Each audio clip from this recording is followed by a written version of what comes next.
Hello, fellow Disney Plus watchers. So glad you're joining today. Welcome to Your Thoughts, where I'll be reading and responding to what you thought about the latest Disney Plus episodes and movies. Before we begin, if you want to join in next time, just drop your thoughts on any of my review videos throughout the week and add D+ at the top of your comment so that I know you consent and agree that I'll be adding your words into the mix here. I'll not be responding to that comment in written form when it's submitted like this. This week, we're talking about the first episode of Ms. Marvel and the fourth episode of Obi Wan Kenobi. And if you're not interested to talk about both of these, there are timestamps within this video and in the description to choose the topics to your liking. So let's talk about Ms. Marvel. The first comment from Peach9977 says, I adored everything in this episode, especially the graffiti and text messages coming to life. It was real cute. I was super sad that Kamala accidentally hurt her dad's feelings, and that's so relatable. What I didn't like was how Kamala's mom was so negative towards literally anything and everything Kamala wanted to do, which I understand. She's overprotective as hell, but your daughter is 16 years old. You gotta get some kind of boundaries with her, and it's not fair for Kamala to be so restricted while her brother has so much freedom. Yes, he's married, but Kamala herself said if he asked for something, it's a yes, but for her, it's a no. And you know, about the mom, it's maybe my favorite character so far in the show, and I think there's definitely nuance there.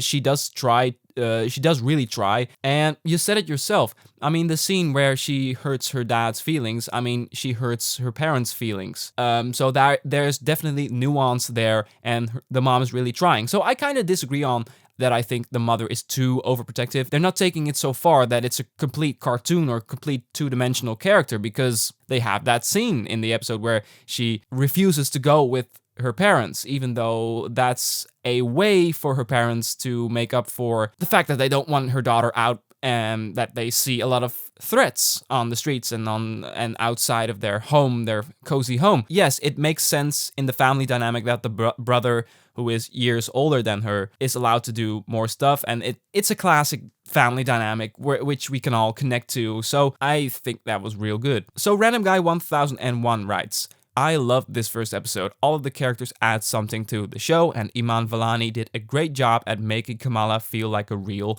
and relatable character. Yes, she's for so many reasons so relatable. I mean, she's sarcastic. She doesn't take everything in her life that seriously.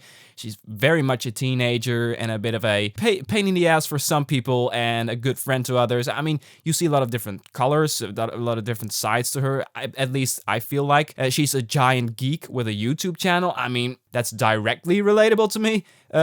She has parents who are really trying, but are really, we just talked about it. That dynamic is very familiar. She has an older brother. That's familiar to me because I have one brother. He's actually a little brother. Yeah, I see a lot of stuff in this episode that relate to me, relate to my family, relate to very basic interests of me. And even though she's a girl and I'm a guy, gender doesn't matter in that respect, right? So almost everything about Kamala Khan connects with me. Well, that's all for Ms. Marvel. Let's move on to Obi Wan Kenobi episode 4. Random Guy 1001 again writes, I think the acting for Leia was really good in this episode. I liked seeing Obi-Wan using the Force again in this episode, but I think they succeeded in rescuing Leia way too easily and should have been caught much sooner. Yes, okay, totally fair criticism, right? The logistics of the escape are not of great interest to me. I don't know. I see a lot of negativity around this episode, and I too think there's a lot of flaws in the episode, but I see a lot of negative comments on the logistics, like, oh, that doesn't really make sense, oh, that little thing doesn't really make sense. And when you add it up for a lot of people, and that's fine, that makes for a terrible episode. To me, it doesn't, because I care about the characters. I care what stuff does with characters and how that. I don't care in Star Wars if Obi-Wan is learning the Force again, but just a few scenes ago he could only move a little object, and the next scene he can stop water from pouring out, and the water is and that doesn't make sense. Like, I don't care about that. I just don't.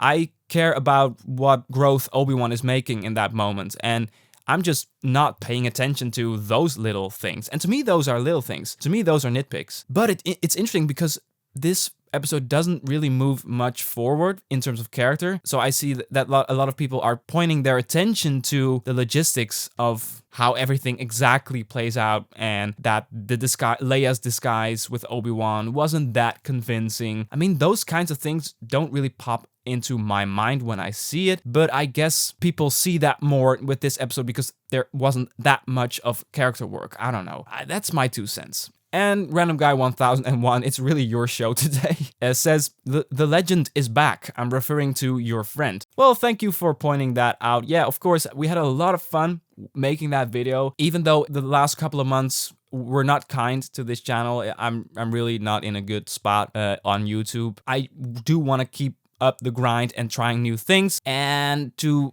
collaborate with him once again gives some refreshment. It's good for myself too to try that out again. We did it with Boba Fett, and we did it with this episode, and maybe we will do 1 or 2 more. So if you like it, that's great. I have to do those once in a while, even though people aren't watching the whole way through, but I have to do those for once in a while to keep myself sane, you know? And a little bit of an honest word before I wrap this up. I don't know how long this Your Thoughts series is gonna run, because the videos have been doing pretty poorly. Especially the last couple of weeks. I had a lot of faith in it in the beginning, and I was very enthusiastic, and right now it's just not doing well. So maybe I'm just gonna drop this in a few weeks, but I haven't decided yet. So let me know if you would be really sad, or you wouldn't really care if I have more time for other stuff. I don't know. Let me know. But still, for the next week, if you want to chime in, then all you have to do is add D+ on the top of your comment on one of the upcoming review videos. Feel free, and thanks everybody who replies. Really, you keep the discussion alive. I appreciate it. And I'm thinking about wrapping this up. Thank you so much for watching. If you want to leave a like on this video, that would really help. Thank you so much, and I'll be back with Obi-Wan and Miss Marvel, of course, this Wednesday. For now, have a wonderful day, and see ya.